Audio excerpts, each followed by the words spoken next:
Cristologia, a doutrina de Cristo. E para mim é desafiador trazer essas mensagens, porque são mensagens bem teológicas, bem profundas, mas eu não quero que isso venha soar algo teológico, algo profundo, inacessível para os mortais, não, da terra, não. Mas o meu desejo é que essas mensagens, elas sejam acessíveis a todos nós. Desde aquele irmão que entregou sua vida a Jesus no domingo passado, àquela pessoa que de repente tem muitos anos de fé, tem um profundo conhecimento bíblico. O meu desejo, o desejo do meu coração é que essas mensagens possam tocar e alcançar todas as pessoas. E hoje nós temos uma palavra que é chave dentro dessa temática da doutrina de Cristo. Nós vamos estudar sobre a kenosis, sobre o esvaziamento de Cristo. Eu quero ler com você 1 Coríntios 2:2, onde Paulo diz: porque eu decidi nada saber entre vós, senão a Jesus Cristo e este crucificado. Eu tenho sempre citado esse texto no início das nossas mensagens, porque eu quero reiterar que o apóstolo Paulo, por mais conhecimento que ele poderia ter, por mais elevado que fosse esse conhecimento, não se compara com a supremacia de conhecer a Cristo. Ele fala em 1 Coríntios 3:11, porque ninguém pode lançar outro fundamento além do que foi posto, o qual é Jesus Cristo. Jesus, ele é a principal base da nossa fé, amém? A gente muitas vezes prega sobre tantas coisas, ouve mensagens sobre tantas coisas, e não ouve sobre ele, sobre Jesus. Nós precisamos conhecê-lo. Um dia, Jesus estava com seus discípulos e perguntou: vem cá, o que é que estão falando de mim lá fora? Aí falaram para Jesus: olha, uns estão dizendo que você é Jeremias, outros estão dizendo que você é João Batista, outros estão falando que você é algum dos profetas. Aí Jesus olhou para eles e perguntou: e vocês? O que vocês dizem que eu sou? O que vocês acham que eu sou? Aí Pedro se levantou, olhou para ele e falou: tu és o Cristo, o Filho do Deus vivo. Jesus falou: uau, Pedro, não foi carne nem sangue quem te revelou isso, mas foi meu Pai que está nos céus. Nós precisamos ter uma revelação dos céus sobre quem é Jesus. O mundo, o homem, ele precisa ter uma revelação dos céus sobre quem é Jesus. Alguns acham que Jesus ele era um filósofo, outros que ele era uma pessoa com a mente elevada, outros que era apenas um profeta, ou alguns achavam que ele era um comunista. Querido, quem era Jesus? Jesus é o Filho de Deus. João, ele falou, no princípio era o verbo estava com Deus, o verbo era Deus, no princípio o verbo estava com Deus, todas as coisas foram criadas por meio dele, sem ele, nada do que foi feito se fez. João deixou bem claro, ele é Deus, ele é o Filho de Deus, ele é o próprio Deus. Ele cita mais na frente que o verbo se fez carne e habitou entre nós, e vimos a sua glória, como a glória do unigênito do Pai. Repete comigo: o verbo se fez carne. E é isso que nós vamos pregar aqui hoje. É a kenosis, é o verbo se fazendo carne. Nosso texto-chave está em Filipenses capítulo 2, verso 5. Vamos ler juntos. Abra comigo sua Bíblia, Filipenses 2, 5. O apóstolo Paulo, ele fala assim: tende em vós o mesmo sentimento que houve também em Cristo Jesus, pois ele, subsistindo em forma de Deus, não julgou como usurpação o ser igual a Deus, antes a si mesmo se esvaziou. Repete comigo, por favor: a si mesmo se esvaziou. A palavra esvaziou no grego é kenosis. Kenosis. Que palavra difícil, estranha essa? É uma palavra grega que significa esvaziou.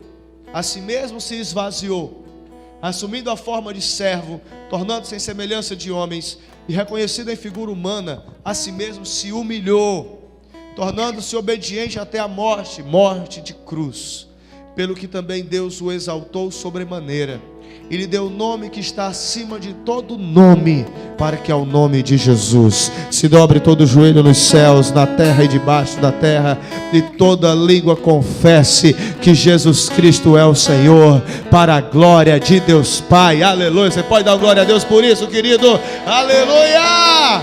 Aleluia! Aleluia! Aleluia! Se é para Ele, aplauda mais forte que você puder, irmão. Aleluia!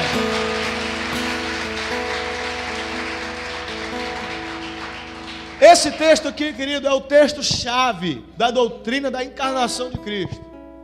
Esse texto, ele é a clássica passagem cristológica da doutrina da encarnação.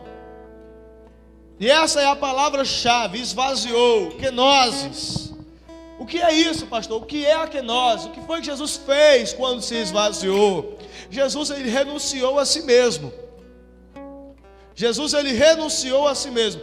Ele não abriu mão da sua natureza, ele continuou sendo Deus. Ele não abriu mão da sua natureza, mas ele abriu mão de alguns dos seus atributos. Jesus, aquilo que é infinito se fez finito. O Criador se fez criatura. Olha só. Porque quais são os atributos de Deus? Atributos que são dele. Deus é santo, Deus é eterno, Deus é onipresente, Deus é onipotente, Deus é onisciente. E Jesus, quando ele se fez carne e habita entre nós, ele abre mão de algum desses atributos. Ele continua sendo santo. Mas ele, quando se faz carne, ele tem um dia. Ele nasceu num dia. Ele, quando se faz carne, ele deixa de ser eterno. Ele está preso a um corpo. Ele deixa de ser onipresente, perdão. Ele está preso a um corpo. Ele está preso a um corpo. Ele não julgou como usurpação. Na NVI fala interessante. Na NVI diz: ele não considerou que o ser igual a Deus era algo a que devia se apegar. É exatamente o contrário de Adão e do diabo. O que é que o diabo queria fazer? Ele quis se colocar ao lado de Deus. O que foi que Adão e Eva fizeram? Quiseram comer aquele fruto, o fruto que não podia comer. Para quê? Para se tornar igual a Deus. Jesus, ele faz exatamente o oposto disso. Ele subsistindo em forma de Deus, não considerou isso como algo que devia se apegar. Ele abriu mão disso. Ele abriu mão disso. E querido, ele não deixou de ser Deus, mas ele renunciou a algumas coisas. Ele renunciou, por exemplo, à glória celestial. Ele fala uma vez em João 17: glorifica meu Pai com a glória que eu tinha contigo antes da fundação do mundo. Queridos, quando Jesus veio para a terra, ele abandonou a glória de um relacionamento face a face com o Pai. Ele abandonou esse relacionamento. Ele abandonou o prazer de viver nessa glória. Ele abandonou isso. Jesus, quando ele se faz carne, ele perdeu a sua autoridade independente. Ele abriu mão disso. Jesus não fazia nada por ele mesmo. Ele veio à terra para fazer o quê? Para fazer a obra do Pai. E ele não fazia por conta própria. Ele fazia como? Ele fazia pelo poder do Espírito Santo. Jesus, ele curou pessoas, ele operou milagres, sinais, maravilhas. Como foi que ele fez isso? Não era porque ele era Deus, mas porque era um homem cheio do Espírito Santo. Ele se fez carne, irmão. Ele abriu mão das suas prerrogativas divinas. Ele abriu mão desses atributos que eu falei para você. Ele abriu mão das riquezas eternas. Sendo rico, se fez pobre para nos tornar ricos. Olha que tremendo. Paulo fala isso. Ele abriu mão, e esse aqui talvez seja o mais forte, mais doloroso para ele, de um relacionamento favorável com o Pai. Lá na cruz, a cruz não foi fácil para Jesus, a cruz não foi mole para ele. Tanto que em um determinado momento ele ora assim: Pai, se possível, passa de mim esse cálice. Passa de mim esse cálice. Ele não queria enfrentar isso porque seria doloroso. E lá na cruz, a chave para a gente entender que cálice é esse, é a gente lembrar lá na cruz ele falando assim, ó: Eloi, Eloi, lama sabachthani. Deus meu, por que me desamparaste? O que foi isso, pastor? Isso é o que Paulo disse. Aquele que não conheceu o pecado, Deus o fez pecado para que nele fôssemos feitos justiça de Deus. Ele estava levando sobre si a ira do pecado de toda a humanidade, a condenação do pecado de todos os homens, do passado, do presente e até do futuro. Os pecados que você cometeu, que você porventura está cometendo, e até os que você vai cometer. Ele estava levando sobre si tudo isso. Isso foi doloroso. Ele estava sendo separado do Pai naquele momento. Por isso que ele está cumprindo profeticamente o que o salmista falou: Eloi, Eloi, lama sabachthani. Deus meu, por que me desamparaste? Queridos, na kenosis, quando Jesus, o verbo se faz carne, tem um termo, e esse termo aqui é um termo bem teológico que eu vou usar. Nós temos ali na encarnação de Cristo a união hipostática. Repete comigo: união hipostática. Palavra bonita, né, irmão? Fala de novo. União hipostática. Que união é essa? O que é a união hipostática de Cristo? É a união em um só corpo das duas naturezas dele. Jesus, ele sempre foi Deus. No princípio era o verbo. No princípio era o verbo estava com Deus, o verbo era Deus. Ele sempre foi, desde o princípio. Antes de tudo existir, ele já era Deus. Mas existe um momento na história dele, na história da humanidade, na história da história, em que o verbo se fez carne. O verbo não tem mais agora só a natureza divina. O verbo agora tem a natureza humana. Ele se fez homem. Se alguém pudesse definir Jesus hoje, quem é Jesus para você? 100% Deus, 100% homem. Homem em forma de Deus, Deus em forma de homem. Esse é Jesus. Esse é Jesus. Queridos, Jesus, ele não simplesmente se pareceu com o homem, ele se fez homem. Porque algumas pessoas acham, para Jesus tudo foi fácil, porque ele era Deus, né, querido? Entenda uma coisa, ele se fez homem, como eu e você. E o que é que define a humanidade de alguém? Acima de tudo, as nossas limitações. As nossas limitações. Não é pecado ser limitado. Não é pecado você ter limitação. Não é pecado, querido. Não é pecado. Mas Jesus, ele se tornou homem. E ele assumiu sobre si todas as prerrogativas de um ser humano. Por exemplo, Jesus nasceu. Ele nasceu ou não nasceu? Nasceu. O diabo, quando ele quer encarnar, se manifestar em alguém, se manifestar na terra, o que é que ele faz? Ele entra numa pessoa. Não é isso? Ele vê alguém que dá brecha. A Bíblia diz que ele é como um leão que está ao nosso derredor, esperando alguém a devorar. E ele possui lá a pessoa. Às vezes essas manifestações são esquisitas, né? Às vezes a pessoa fala grosso, se contorce. Às vezes a pessoa está falando igual uma pessoa normal, mas o diabo já entrou nela. Judas, quando estava na mesa com Jesus, a Bíblia diz que o diabo entrou nele e ele estava falando normal. Tem gente que às vezes está endemoniado, irmão, está falando igual outra pessoa normal. Por que o diabo precisa fazer isso? Porque ele não cumpriu a justiça, Jesus cumpriu. Jesus, ele se fez carne, ele nasceu. Ele nasceu. A Bíblia diz: vindo porém a plenitude dos tempos, Deus enviou seu filho nascido de mulher. Na plenitude dos tempos. Aqui, a gente já explicou isso na escola ministerial. Não vou ter tempo para explicar hoje. A plenitude dos tempos é o quê? É a melhor época que poderia um dia existir para que Jesus viesse. Foi a época que ele veio. Não era hoje. A melhor época para Jesus nascer não era hoje, mas foi há 2000 anos atrás. E teve a contribuição, uma série de fatores. Ele cresceu. A Bíblia diz que Jesus não nasceu, querido, já tchanã, o super Jesus. Tem tradição que diz, né? Tem algumas histórias Jesus, ele era criança, ele viu o passarinho com a asa quebrada e ele sarava a asa quebrada do passarinho. Alguém já ouviu algo desse tipo, querido? Eu também. Isso é história, isso é lenda. Ele era uma criança normal, ele cresceu, ele fez cocô na fralda de pano. Sério? Sério? Ele chorava quando estava com fome. Ele era uma criança e cresceu. Ele aprendeu a andar como uma criança normal. Ele aprendeu a falar como uma criança normal. Ele aprendeu tudo isso, querido. A Bíblia diz que e crescia Jesus em sabedoria, estatura e graça diante de Deus e diante dos homens. Ele cumpriu todo o processo de uma pessoa normal. E aqui é tremendo, irmão, porque eu já até falei isso em outra ocasião. É muito importante nós vivermos os processos da vida.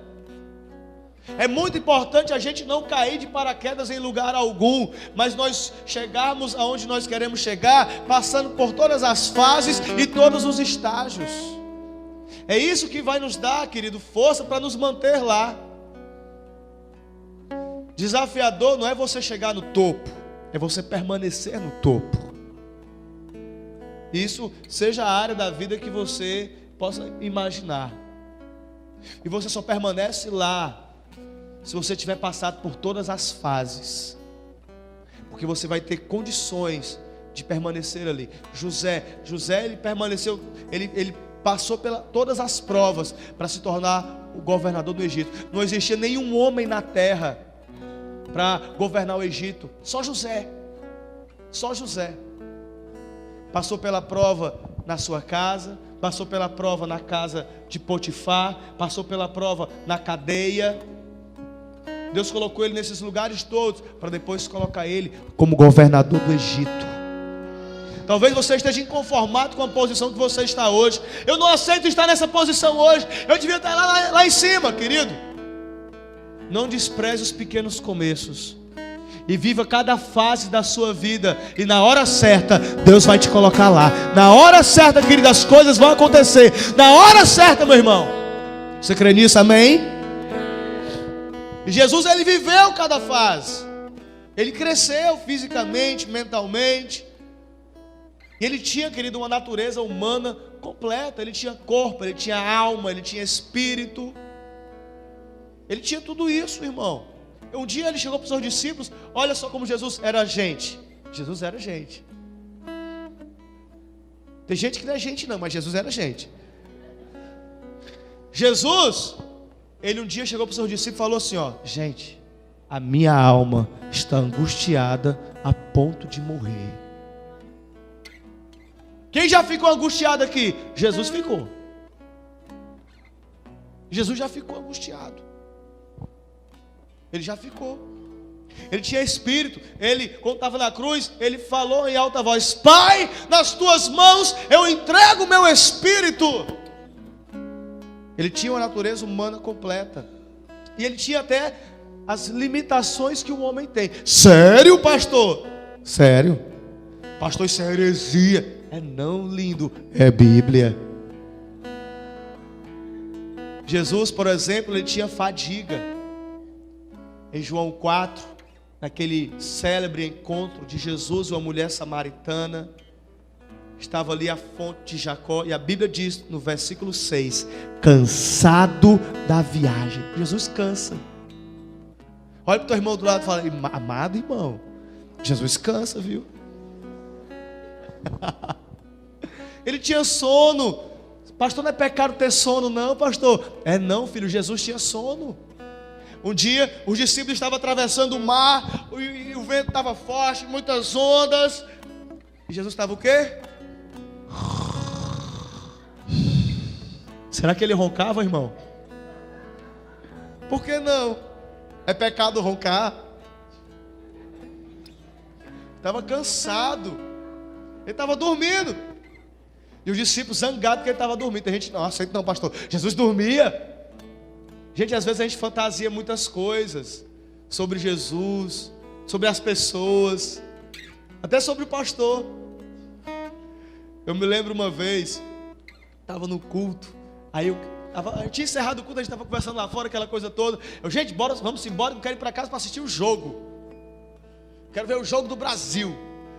Aí uma irmã... E pastor assiste jogo? Irmã até joga, irmã. E faz gol, né, irmã? A oposição está dizendo que é assim, ó. É inveja da oposição aquilo ali.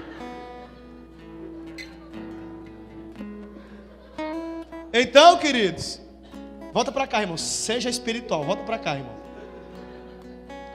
Jesus sentiu fome.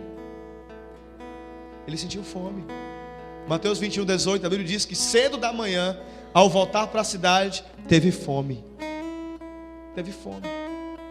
Ele estava preso das limitações de um corpo normal. Ele sofreu, ele sentiu dor. Quando Jesus estava ali no jardim de Getsêmani, orando, ele estava sofrendo, ele estava agonizando ali, ao ponto de vasos sanguíneos se romperem e sangue se misturar ao seu suor, e transpirar sangue. Ele morreu. Ele até morreu. Você sabia que Jesus morreu? Você sabia, irmão? Claro que sim, isso é fundamental. Porque se ele não tiver morrido, não vale. Foi na morte que ele pagou a nossa conta, amém? Então, Jesus tinha limitações físicas, ele tinha limitações também intelectuais. Você sabia que Jesus não sabia de tudo? Ele abriu mão de atributos, irmãos. Onisciência. Ele abriu mão disso. Pastor, mas tem algumas passagens. Lá em João 1, Jesus, ele viu Natanael na figueira. Palavra de conhecimento. Tudo que Jesus fez na terra como homem, querido, ele fez pelo poder do Espírito. Ele não fez porque era Deus. Ele era Deus, mas não foi porque ele era Deus, mas foi pelo poder do Espírito Santo. Pelo poder do Espírito, querido. Foi pelo poder do Espírito. Ele precisava crescer em conhecimento. Ele era menino. Ele não nasceu sabendo tudo. Ele precisava crescer. Ele precisava crescer. E agora eu vou falar uma coisa. Eu peço, por favor, não jogue pedra em mim, tá bom? Ele tinha limitações físicas, intelectuais e tinha limitações morais. Tinha. Que história é essa, pastor Jean? Eu acho que o senhor pegou pesado agora aí. Vamos ver o que a Bíblia diz? Abre sua Bíblia comigo, livro de Hebreus, capítulo 2, verso 18.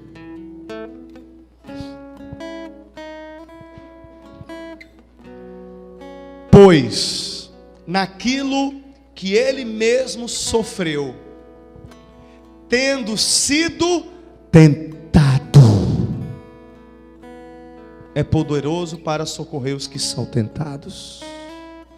Tendo sido...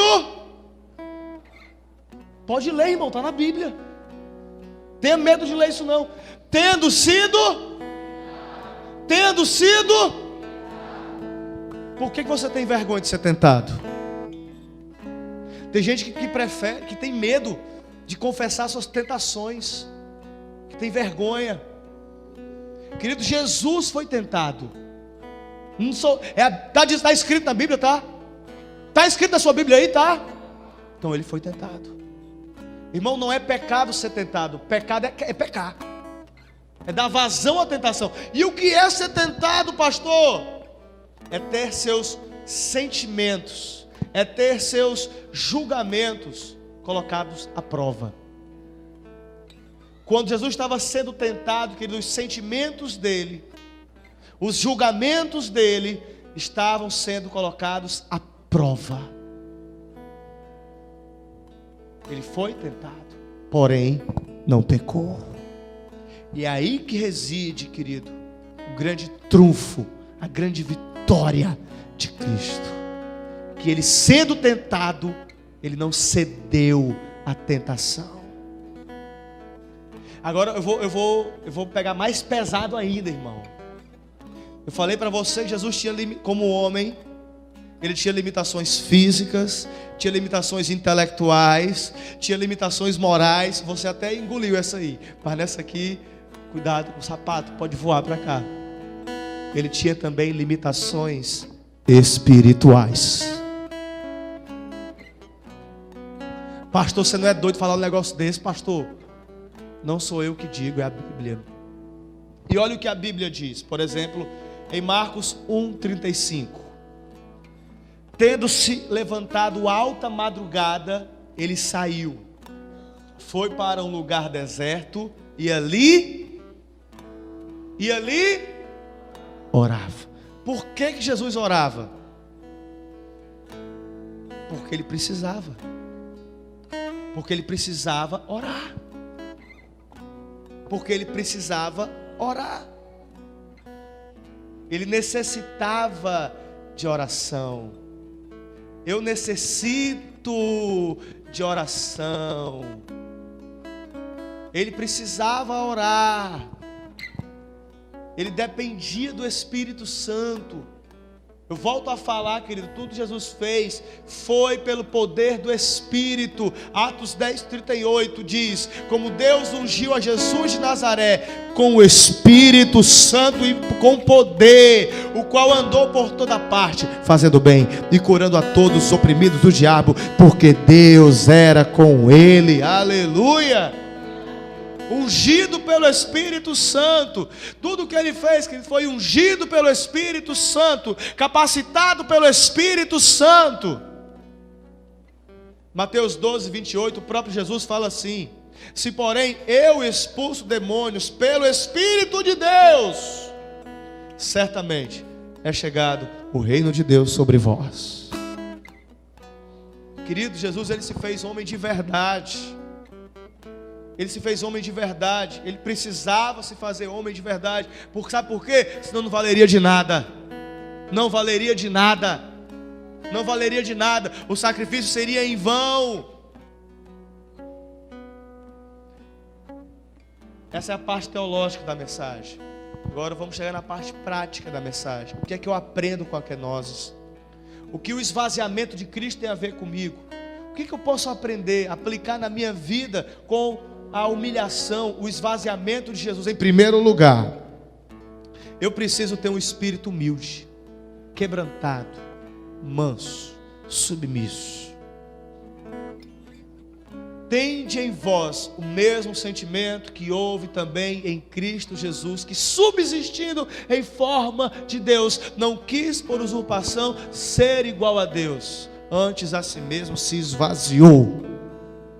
Uau! Tende em vós o mesmo sentimento, querido. Homem de Deus é humilde. Ensina isso para a pessoa do lado, fala: meu amado, homem de Deus é humilde. Se não é humilde, não é homem de Deus. Se é orgulhoso, se é boçal, se é arrogante, não é homem de Deus. Porque homem de Deus, mulher de Deus é humilde. Amém? Homem de Deus é humilde. Homem de Deus é humilde. E como ter um espírito humilde? Quantos querem ter um espírito humilde, um coração humilde? Aleluia.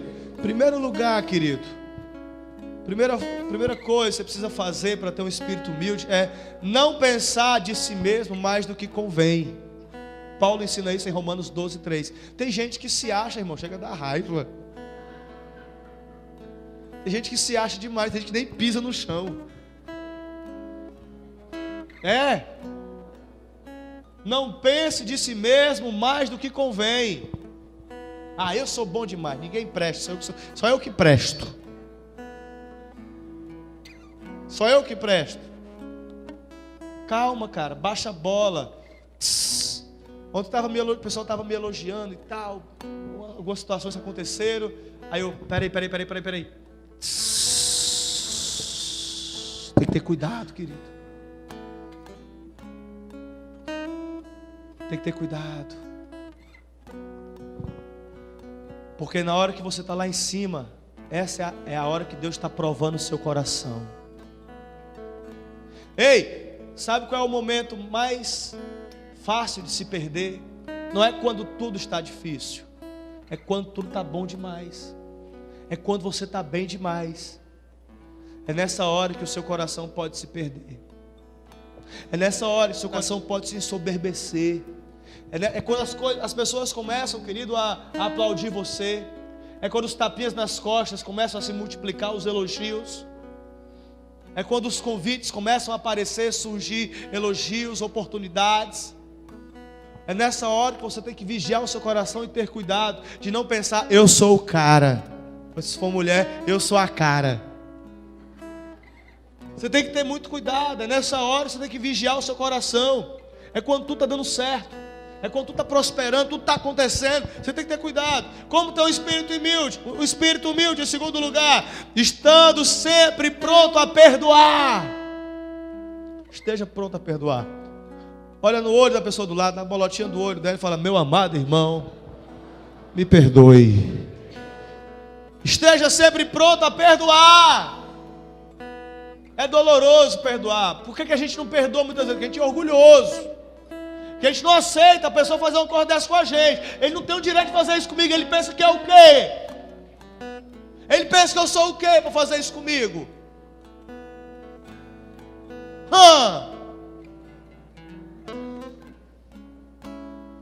Esteja pronto a perdoar, querido. Esteja pronto a pedir perdão. Querido, num casamento, numa amizade, num relacionamento, seja ele qual for, o mais maduro é aquele que pede perdão primeiro. Ah, pois eu não peço perdão não. Eu espero a pessoa vir até mim. Venha. Ele que errou, ela que errou. Se quiser, ele que venha. Você está errado, você está errada.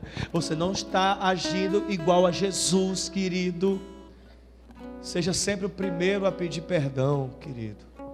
Tenha esse coração maleável, tenha esse coração quebrantado, disposto a abrir mão dos seus direitos. E olha, perdão, querido. E peça perdão direito, irmão. Tem um bando de crente aí com a falsa espiritualidade, pedindo perdão é errado. Me perdoe se eu fiz alguma coisa com você, tá? Querido, perdão por ter falado aquilo com você. Eu não tinha o direito de falar daquele jeito com você. Perdão por eu ter feito isso. Eu abusei, eu agi mal. Perdão, tem que falar por que você está pedindo perdão, irmão. É muito facinho. Olha, se eu te machuquei, perdão, tá? Deixa de ser descarado e cínico e sonso, está errado. Não é assim. Tem que falar por que está pedindo perdão. Porque quando você fala, me perdoe se eu te feri, você não se arrependeu coisa nenhuma. Você está querendo jogar o abacaxi para outra pessoa. Descasque seu abacaxi. Olha para a pessoa do lado, faz cara assim de profeta mal e fala, tu pede perdão direito, macho. Cara de profeta mal é boa, né? Ei, como ter um coração humilde? Considerando os outros superiores a si mesmo. Essa pessoa que está do seu lado é mais madura que você ou não? Se você teve dificuldade de dizer que sim, orgulhoso. Não, pastor, estou só dizendo a realidade.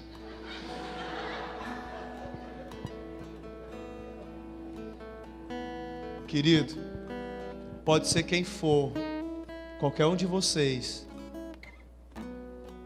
chegar até aqui da forma correta para pregar. Eu me sento aqui, pego o meu caderninho, pego o meu iPad, eu anoto tudo que você fala, porque eu sei que Deus vai usar você. Eu sei que eu não tenho todo o conhecimento. Eu sei que eu não sei tudo.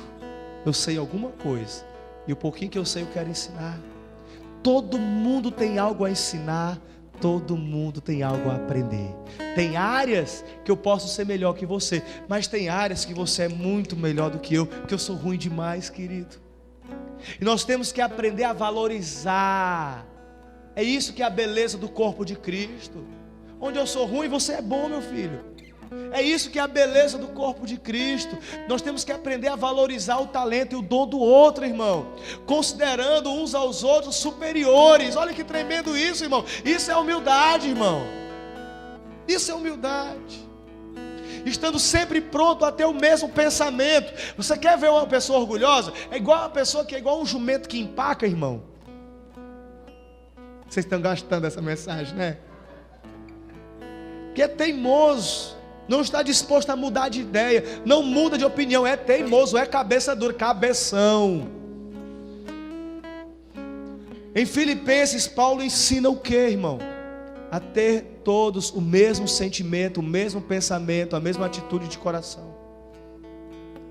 Nós, como igreja, temos que aprender a ter o mesmo coração, irmãos. Olha para o teu irmão e fala assim: amado irmão, precioso, nós temos que ter o mesmo sentimento, o mesmo coração.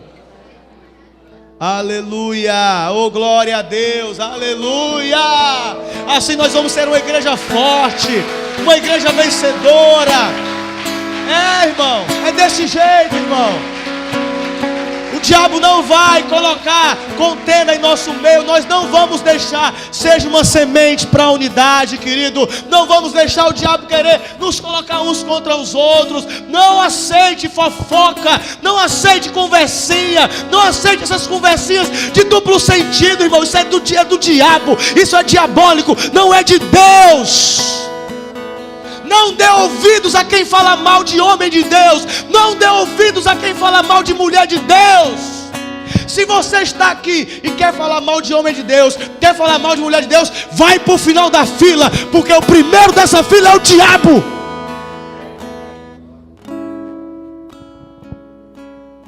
Quem fala mal de homem de Deus, de mulher de Deus, é o diabo. E se você, querido, quer fazer isso, vai lá para o final da fila. Ele é o cabeça. Ele é o cabeça. Jesus nos ensina. Nós precisamos ter um coração humilde, um coração ensinável, um coração quebrantado, um coração inclinado, um coração que se sujeita a Deus, um coração que se humilha, amém, irmão? Seja o primeiro a perdoar, seja o primeiro a pedir perdão, seja sempre o primeiro a se humilhar, irmão. Seja humilde. Aleluia. Eu poderia ficar só nesse ponto até o final, mas a gente aprende mais coisa aqui na cruz, com a kenosis, com o esvaziamento, a humilhação. E a segunda coisa que eu aprendo aqui é que eu posso vencer o pecado. Bate a mão no peito e fala: irmão, eu posso vencer o pecado. Fala com convicção: eu posso vencer o pecado, seja ele qual for. Não, agora sou eu que falo. Seja ele qual for, eu posso vencer o pecado. Porque tem gente que fica: Jesus não pecou porque ele era Deus. É verdade, ele era Deus, mas ele se fez homem e assumiu uma série de limitações, como eu falei, limitações físicas, intelectuais, morais, espirituais. E ele não pecou. Pastor, é possível a gente ver sem pecar? Eu creio que sim. Por muito tempo eu me enganei e achei que não era possível. Porque eu tinha na minha cabeça, querido, que eu sou pecador, miserável, desgraçado. Eu não sou mais isso não, irmão. Se você é pecador, está na hora de te converter. Eu não sou mais não, irmão. E se você está aqui achando que eu quero convidar você a entregar a sua vida a Jesus. Por quê? Porque a Bíblia fala que eu sou justiça de Deus. Aquele que não conheceu o pecado, Deus o fez pecado, para que nele fôssemos feitos justiça de Deus. Eu sou a própria justiça de Deus. Quando Deus olha para mim, querido, Ele vê o Filho dele. Ele vê Cristo em mim. Não há mais nenhuma condenação para aqueles que estão em Cristo Jesus. Pecado? O senhor não peca mais, pastor? Às vezes. Então é pecador. Será? Tem algum jogador de futebol aqui? Quem é? Cadê? Alguém levantou a mão? Você joga onde, meu filho? Você joga onde?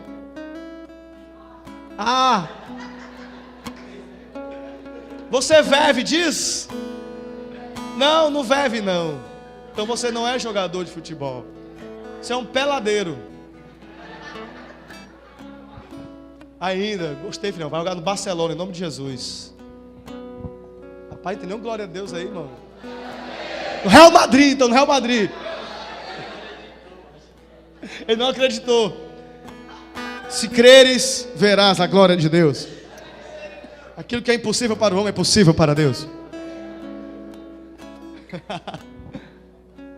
Uma pessoa, quem gosta de pescar? Ninguém pesca. Tem gente que já foi pescar em alto mar. Meu pai, ele não está aqui. Ele foi para alto mar para pescar. Ele gosta de pescar. Mas ele não é pescador. De vez em quando ele vai pescar. Isso não faz dele um pescador. Você está entendendo, irmão? Por quê? Porque não é algo que ele faz constantemente. O nosso irmão ali, por que eu não considero ele um jogador profissional de futebol? Um jogador de futebol? Porque ele não faz isso constantemente, não é um jogador profissional. Ele faz isso como hobby. Eu não quero que você vá pecar por hobby não, tá, filho? Mas trate o pecado como um acidente de percurso, como um pneu furado no carro. Você está andando aqui no seu carro, pum, furou o pneu. O que você vai fazer? Troca o pneu. E faz o quê? Acabou a viagem, volta para casa, o que você faz? Segue para frente. Assim é a vida do crente, do filho de Deus. Pecou, troca o pneu e prossegue na viagem. Se você chegou aqui, querido, eu pequei, pastor. Pois não viva no pecado, filho. Não viva no pecado, não pare no caminho, não volte, não retroceda. Conserta o que está errado e prossiga para o alvo. Prossiga para o prêmio da soberana vocação. Mas não fique parado no caminho. Não olhe para trás. Prossiga avante, querido, para o prêmio que Jesus preparou para você. Aleluia! Aleluia! Você pode vencer o pecado. Eu posso vencer o pecado. Jesus venceu o pecado. Quando Jesus venceu o pecado, Ele estava me mostrando que eu poderia vencer também. Em Hebreus 4,15, nós lemos: porque não temos sumo sacerdote que não possa compadecer-se das nossas fraquezas. Antes foi Ele tentado em todas as coisas à nossa semelhança, mas sem pecado. Ele foi tentado em todas as coisas. Ele foi tentado em todas as coisas, mas Ele venceu. Segura na mão da pessoa do seu lado e, falando sério, olha para ela e fala: querido, eu não sei qual o pecado que você possa estar enfrentando, mas você pode vencê-lo. Amém. Eu creio. Eu creio. Eu creio. Você pode vencê-lo. Você pode vencê-lo. Em terceiro lugar, terceira verdade que Jesus me ensina na kenosis: eu posso depender do Espírito Santo. Eu posso fazer todas as coisas pelo Espírito. Aleluia, aleluia. Tudo que Jesus fez foi pelo poder do Espírito, querido. Mas cala-te. Foi pelo poder do Espírito. Foi pelo poder do Espírito. Pega a tua maca, o teu leito, levanta e anda. Foi pelo poder do Espírito. Foi pelo poder do Espírito. Foi pelo poder do Espírito que Jesus olhou para aquele leproso e perguntou para ele: você, se quiser, o Senhor pode me curar? Eu quero, seja limpo. Seja limpo, seja limpo. Foi pelo poder do Espírito. Foi pelo poder do Espírito. Foi pelo poder do Espírito que Jesus pregava para multidões.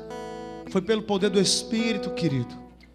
O mesmo Espírito Santo que capacitou, que revestiu Jesus, está disponível a toda a igreja. O mesmo Espírito Santo, querido, que capacitou Jesus, está disponível a você. Esses dias recebi um testemunho de uma irmã falando que foi curada numa ministração. É pelo Espírito. Eu sou ruim, irmão. Irmão, tem muita coisa a mudar na minha vida. Tem muita área que eu preciso melhorar. E como é que pode isso? É pelo poder do Espírito. É pelo poder do Espírito, querido. É o Espírito Santo. E Paulo, ele fala: enchei-vos do Espírito Santo. Enchei-vos do Espírito Santo. Isso não é opção, é um mandamento. É um mandamento. Seja cheio do Espírito Santo. Se encha desse Espírito, querido. Se encha. E em último lugar, a última lição que Jesus me ensina na kenosis, o seu esvaziamento, foi que a minha dívida foi paga de uma vez por todas.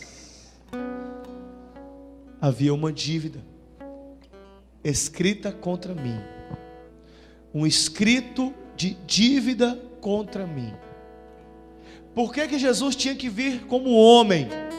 Não adiantava ele vir como anjo, querido, não resolvia meu problema. Jesus vir como anjo não iria resolver o meu problema. Não resolveria. Não resolveria. Por quê? A Bíblia diz em Romanos 5,12: portanto, assim como por um só homem entrou o pecado no mundo, e pelo pecado a morte, assim também a morte passou a todos os homens, porque todos os homens pecaram. O pecado entrou no mundo como, irmão? Por um homem. Foi por um homem.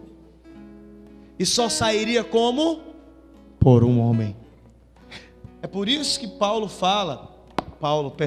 o autor de Hebreus, fala que Jesus, ele ofereceu o sacrifício, o maior e mais perfeito sacrifício, não por meio de sangue de bodes e bezerros, mas pelo seu próprio sangue. Pelo seu próprio sangue entrou no Santo dos Santos, uma vez por todas, tendo obtido eterna redenção. Aqueles sacrifícios que os judeus faziam não era suficiente. É por isso que toda vida que alguém pecava, tinha que ir lá e sacrificar de novo.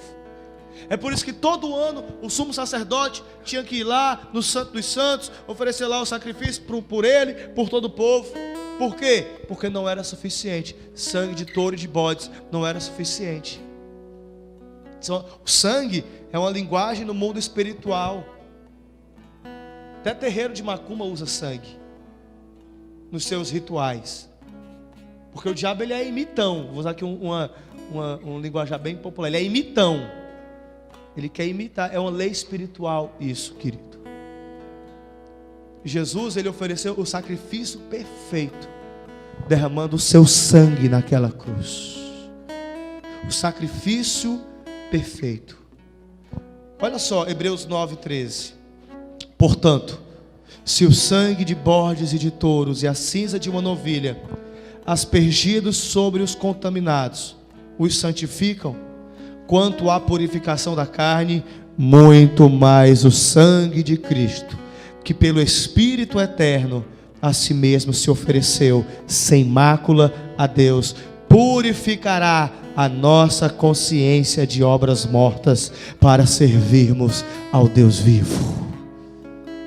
Querido, o sacrifício de touros e bodes não poderia aperfeiçoar a nossa consciência. Não poderia aperfeiçoar. Consciência é algo do espírito. A alma, mente, vontades e emoções. O espírito, ele tem a função de consciência, intuição e comunhão. Jesus, no seu sacrifício, ele aperfeiçoou o nosso espírito. Nós recebemos o espírito regenerado. Olha que tremendo. É por isso, querido, o milagre da salvação, é por isso que o milagre da conversão, da salvação, é o maior milagre que Jesus pode fazer. É o maior milagre. Porque ele é como se tornasse um leão em herbívoro. Você já viu o leão comendo alface? Por quê? Porque ele é carnívoro. Por que o leão come carne? Porque é carnívoro. Ele não é carnívoro porque come carne. Ele come carne porque é carnívoro. Por que uma pessoa peca? Porque é pecadora. Ela não é pecadora porque peca. Ela peca porque é pecadora. Mas aí vem Jesus e coloca o espírito dele em nós, regenera o nosso espírito. Aí a gente canta aquela música: tira o meu prazer pelo pecado. Fumava maconha, cheirava cocaína, bebia cachaça, bebia uísque, bebia rum, fumava pedra. Hoje em dia a pessoa tem nojo disso. Como é que é isso? É o leão que virou herbívoro. É a nossa essência que foi mudada. É a nossa natureza que foi transformada. Perdeu o prazer pelo pecado.